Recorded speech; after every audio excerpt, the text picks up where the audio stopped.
Subproducts are like a subculture, and you need to understand the market in such a way that we are going, in our case it is fresh 100%, the color makes me very happy. Lavrushka definitely needs to be crushed. Look, it has become thicker. Just like that, very accurately, but we mix it very intensively. Our task is not to pass by, friends. This is maximally tasty. Here the oiliness from the butter reveals itself, the taste of the roast itself, and such a chasing taste of black pepper. How tasty is it?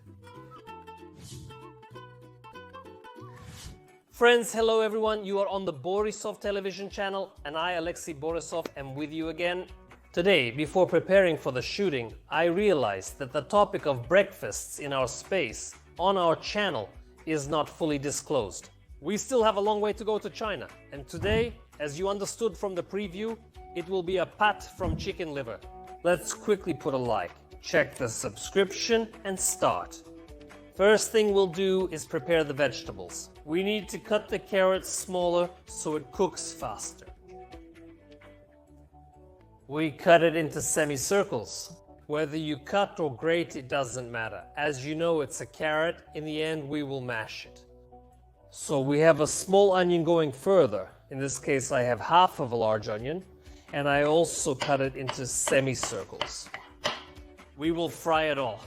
Onion is 80% water, so only the sweetness will remain. So don't worry if the flavor is more concentrated in sweetness. Both the carrot and the onion guarantee this.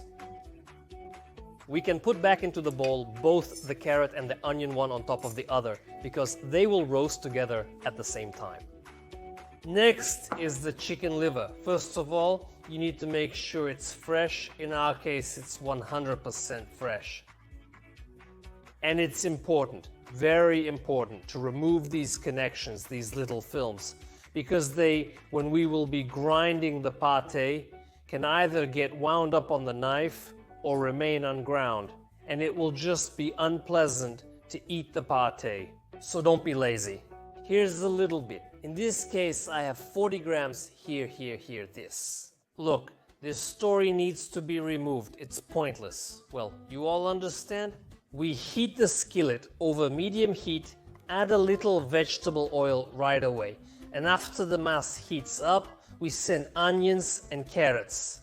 Look, the onions and carrots acquire a light golden hue. I think another 3 to 4 minutes and we'll be tossing it onto the plate. I'm very pleased with the color. We finish and transfer it to the plate. On this same skillet, we will roast our liver. I return the skillet, add a little vegetable oil. Since the skillet is already hot, I immediately add the liver. By the way, when I was cutting, I didn't tell you what is needed. Each piece of liver to be the same so that it was evenly cooked and roasted and stewed. We spread everything out and wait until the liver is fried. The liver has fried. Finally, I stir it, pour the vegetables back in, add 20 grams of butter to add creaminess, then 3 cloves of garlic. I will remove them later. That is, I will fish them out. They are not needed in the final product. Next, 2 bay leaves, then pepper and salt. Give everyone a spoon, please. Here. That's why I love medium ground salt. You can even add some more. You can sprinkle the soup with cashew in a mill, in a stupor, and also beautifully sprinkle a steak. Lesh, why is the salt pink? So Himalayan, right? We salt it, mix it well so that all the flavors and textures are exchanged. Lavrushka definitely needs to be stewed so that everything comes together. And the final ingredient for now is 100 milliliters of water. We need to leave it now on a low heat, well, not minimal, between medium and low heat, so that it could simmer for about 20 to 25 minutes, the excess water evaporated, and we could calmly proceed to grinding.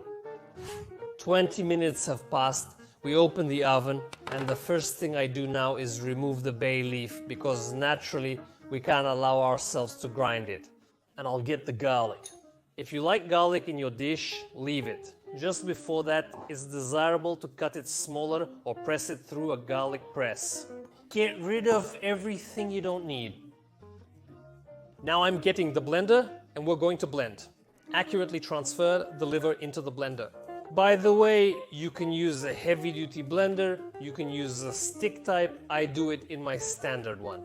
Accurately transfer and proceed to blend our product. Cover it and whip it up. I want it to be just silky even without any air bubbles. So first on small rotations and then you gradually increase them. So far I see large fractions. I think it will take about 3 minutes to whip the paste. Look, it has become thicker. And this means we are moving towards our set goal. We increase the power, turn off the blender, remove the cup, open it, and look more likely what we have there. Look, what it looks like, it's just glass. So, where's my spatula? We transfer the future pâté into a container, and I really like the color and texture. Everything to the last drop, and while I finish loading the pâté. Let's move on and chat in the comments. What are you having for breakfast? I'm very interested. Maybe we will uncover some topic for our future recipe? The next thing we're taking is clarified butter. I have about 70 grams left here. I'm transferring it to the pastry and starting. I actively stir it until it's fully dissolved. The pastry should melt due to its temperature. This is clarified butter. Just like that, very carefully, but we stir it very intensively. It becomes even more shiny, more creamy, and because of this, even more delicious. Pay attention. Due to the butter, it not only becomes more delicious, but also when you will store it in the refrigerator, it stabilizes and it can be even easier to spread. Not so liquid, but like real butter, only with flavor, these roasted pieces. Well, I'm just more likely waiting to try. Now our task is to transfer it to the container where we will store it. You can take a few such small portion ones, you can take a little more or some other jars. Well, it's all up to you. I just need to show you how I see it. And we fold the pastry. Our task is not to miss anything because it's very tasty and losing even a small part can hit the heart. That will be enough. And now I'll show one life hack.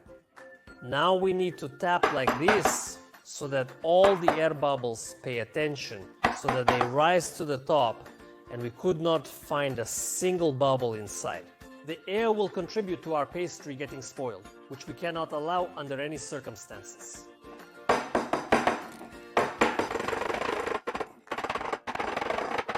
And the final element for today is clarified butter. Now we will seal our pâté with clarified butter, and even the air will not reach it from above. We do it this way. A thin layer. All of this will be enough. Spread it over the entire surface. Now we will also wait with the lid open. When the paste dries up, the oil stabilizes, and we can bravely cover it with a lid, and we are preparing for tasting. I toasted small pieces of bread directly in the oven for 10 minutes, turning them over for convenience. Our pâté. Pay attention to what a great crust has formed. Such a delicate pot. The pot could have been held a little longer than I did. I think it was literally in my fridge for 15 minutes. A couple of hours would have made it more stable, but it doesn't affect the taste at all. I put it straight from the pan to make it as tasty as possible for me. Shall we go try it?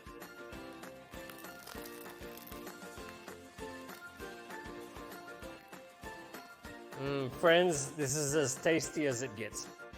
Here the oiliness is revealed, the taste of the roast itself, and such a lingering taste of black pepper. It's so delicious. I want to note the crispy bread greatly complements our roast pâté. Very tasty.